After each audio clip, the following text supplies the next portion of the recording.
You do not have to be good. You do not have to walk on your knees for 100 miles repenting. You just have to let the soft animal of your body love what it loves. You're enough. You are worthy. Like, rationally up here, I know that these things should make me feel loved and feel better, but really they just fill me with rage. As long as I can remember, I've had this deep feeling that there is something irreparably wrong with me. I grew up Catholic. And I don't mean like you casual Catholics who only go to Mass on like Christmas and Mother's Day. No, my family goes to Mass every Sunday. My mom wakes us up at 8:30. We have breakfast on the table by 8:45, and we're into church promptly for 10 o'clock Mass. I mean, I grew up Catholic. I knew the "and with your spirit" changeover was coming 2 years before it dropped. It was Y2K. It was Y2J. For Jesus. We sit in the front section on the left-hand side, 5 seats back, and we are a spectacle for everyone sitting behind us. And not only do we go on Sunday, but I attend 13 years of Catholic school, which also means church every Thursday, too. It's hard to explain like this all-knowing, all-seeing, and all-powerful God to a toddler. Godler. But fortunately, the church has had a couple years to like work out the kinks. They tell us to imagine a video camera that follows us around every moment of our lives, capturing every single detail. And then, when we die, we sit with God and we watch it all back in high definition. Yeah, every moment in HD. As I grow, they do clarify. They introduce this concept called original sin. Original sin is the flawed condition that all humans share, that they inherit from the fall of Adam and Eve, wherein we lose the original goodness and humanity that we were once capable of. So from the beginning, I grow up in a world where before I do anything, I am flawed and evil solely by being born.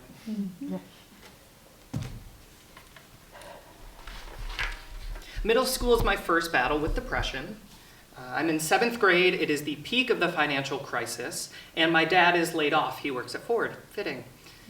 My dad is laid off. He lives out of state for 5 years. I see him once a month. Then my older siblings all move out. They go off to college and off to new families and friends, and slowly our house kind of becomes a ghost town.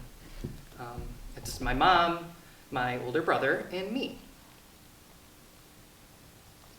The friends that I had made slowly start to drift away too. It kind of happens all at once.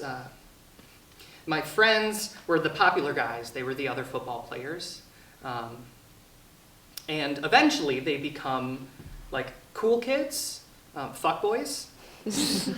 And it happens all at once. So I'm at my friend's house for a bonfire. We've been on the trampoline and swimming and playing basketball all day, and now we're sitting and watching a bonfire. I love fire. It's like, it's not good, it's not bad, it just is. Just burns. Yeah, you're not deep. Stop trying to be deep. I'm 14 or 15, and we go to my aunt's cottage for 4th of July. And the cousins that I'm closest to, both relationship-wise and like age-wise, are all girls. And one night they want to go skinny dipping. And I'm like, oh yeah, I want to come too.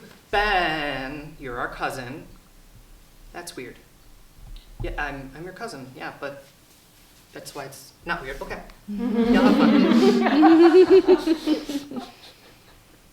After a long day in the sun, my cousin and we're all just kind of in this big cuddle puddle. And I'm laying there, and my cousin says, "You're getting a little too close there, Ben."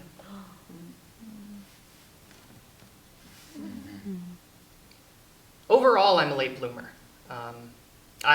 We have a party when I hit 5 feet tall, my freshman year of high school. Up until that point, they called me BT 410 because my initials are BT, and I was 410. I was a romantic late bloomer too. Like, when my friends talk about making out and hooking up, I just kind of give them that polite nod you give an old person talking about sock hops and soda fountains.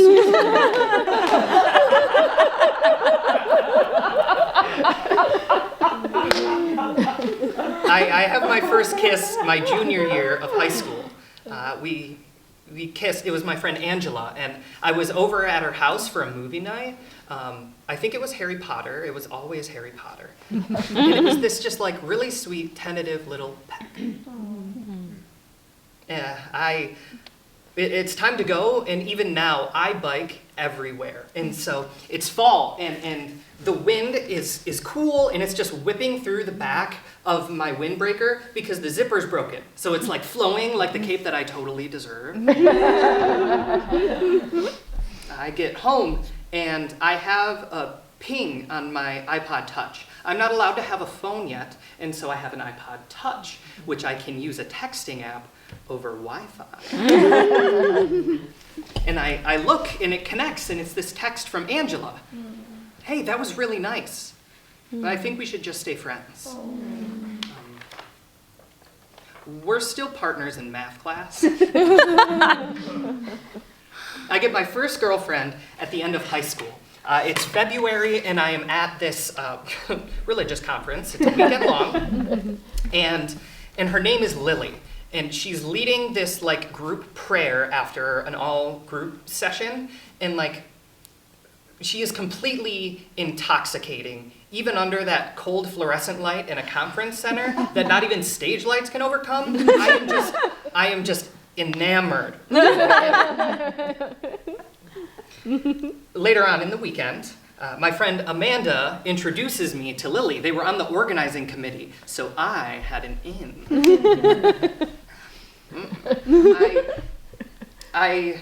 From that first hello, we're just like inseparable. She comes with me to all of my breakout sessions, and I even cut a few of mine to go spend more time with her. And there's this pro-life booth that's giving out little rubber chastity rings, and I grab one that says, worth the wait.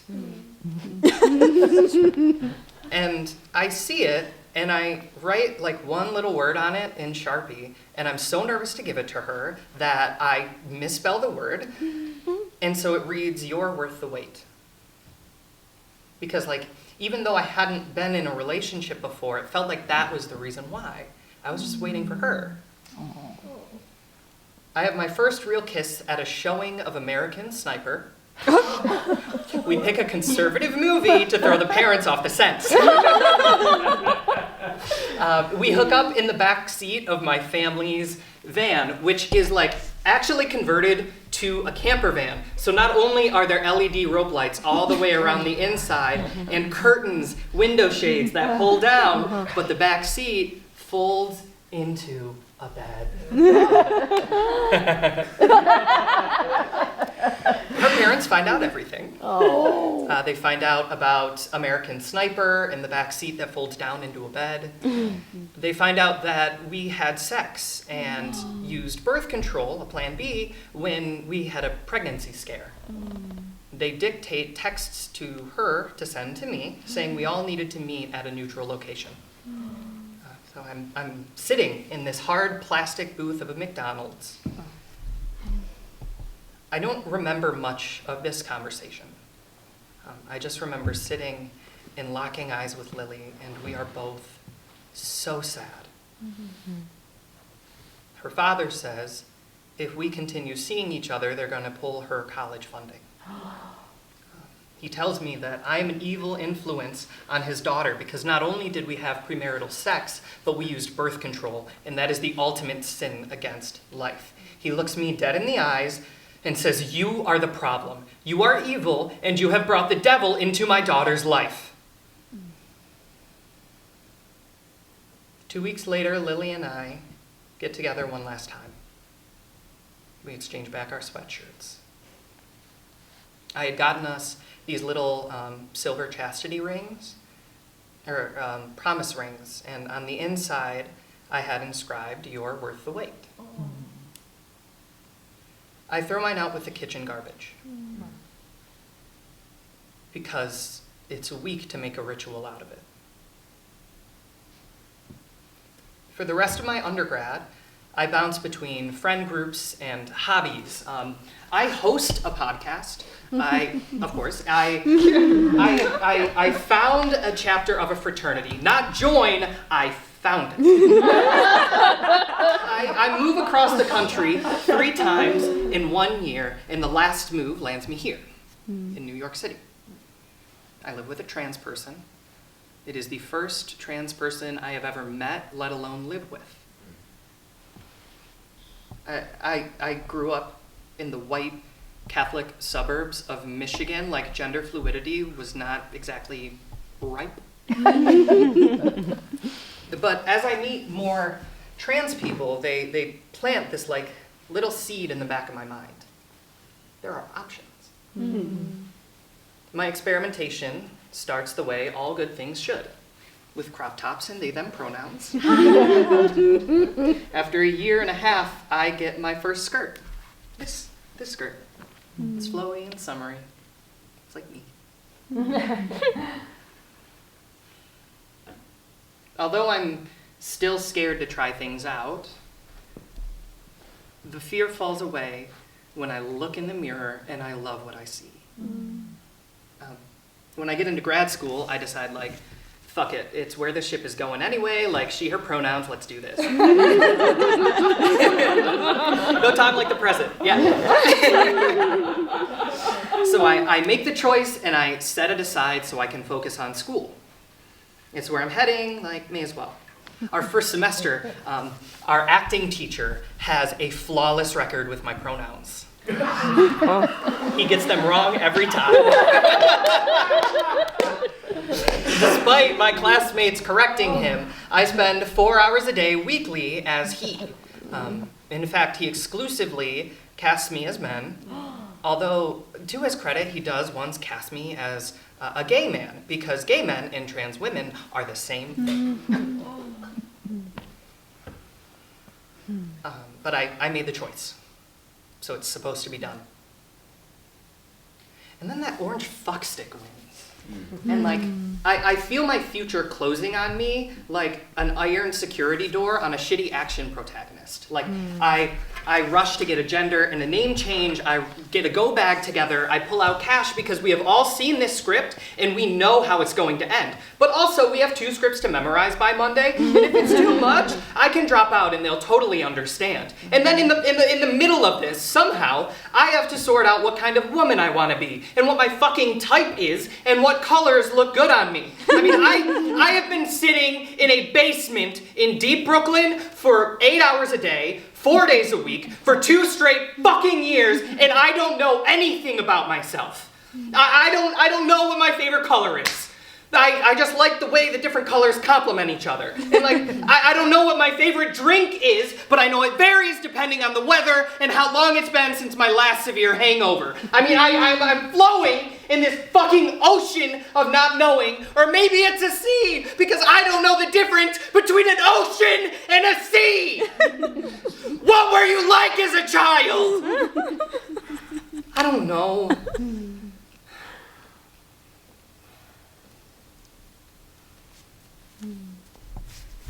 Aunt Mo, I don't remember much. What was I like as a little one? What immediately comes to mind is how much of a sweetie you were. You know, you were always wanting to please, you always wanted to keep up with everyone. You were a happy child who would go with the flow just as long as you could hang out with the rest of the cousins. You were very resourceful, and one time you hid cookies under the rug so that you could come back and get them anytime without asking permission. You were gullible, And you believed Grandpa when he said you shouldn't eat any green sweets because they would make your penis shrivel off. That's true. It was Thanksgiving one year, and my grandpa asked what we were having for dessert, and I said mint chocolate chip ice cream, and I was excited because it was my favorite. And he looked at me and he said, "Don't eat any of that green shit, it'll make your penis shrivel and fall off." I don't eat any green sweets again for years. The next time I have them is at his funeral. My mom points and says, "Hey, do you see what they're bringing out for dessert?" Sure enough, in comes the catering staff with bowls of mint chocolate chip ice cream. It's the hardest I laugh all weekend. At my brother's wedding, I meet my little niece. She's tiny.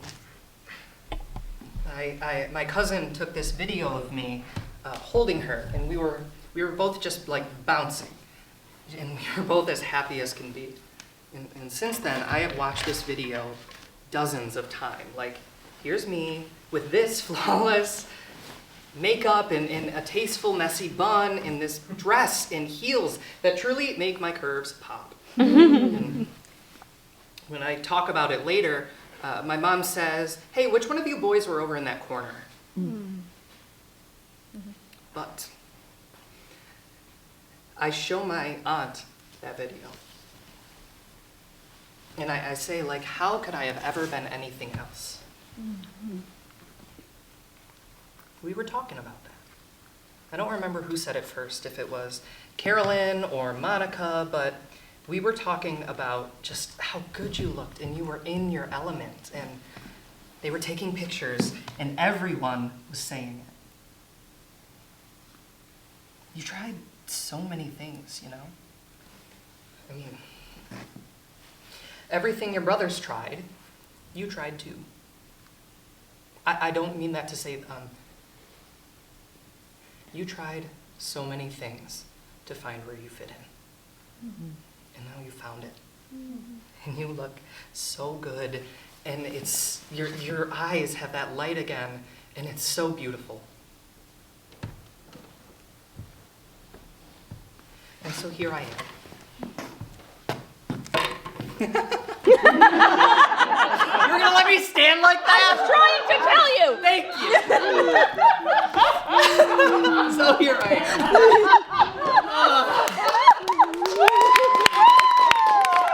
Yeah, I grew that shit. I fucking grew that. Did you know I could just stand here? Did you know I don't have to do anything to be interesting? Do you know you could just want to watch me just because I'm me?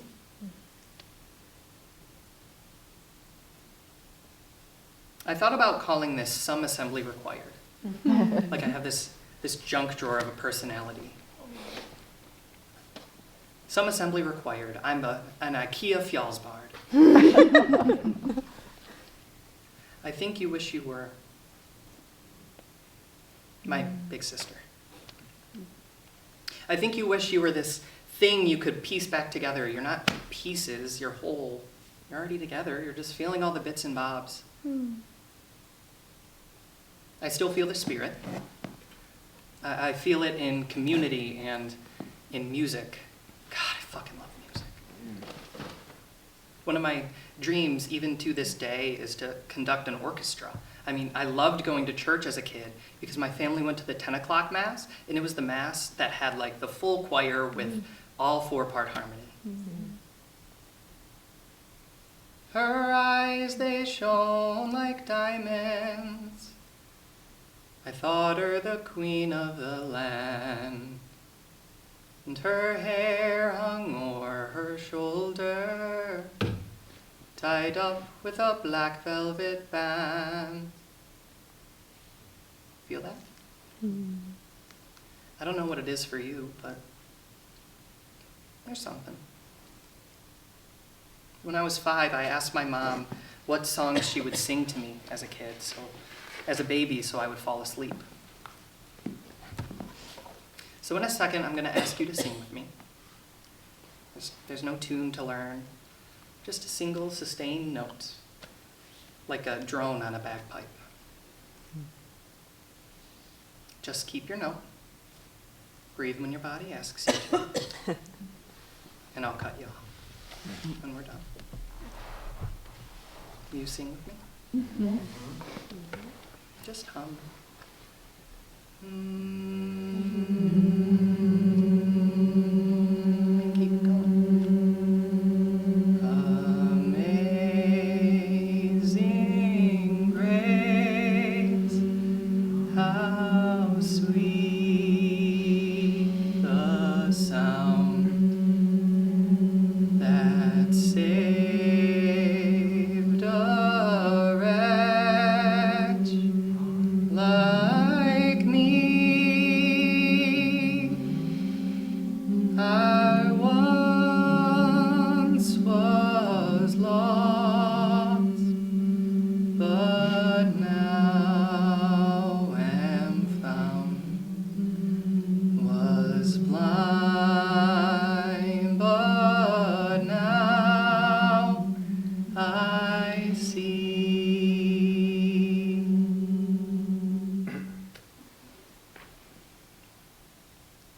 I don't have to be good. I don't have to walk on my knees for 100 miles repenting. I just have to let the soft animal of my body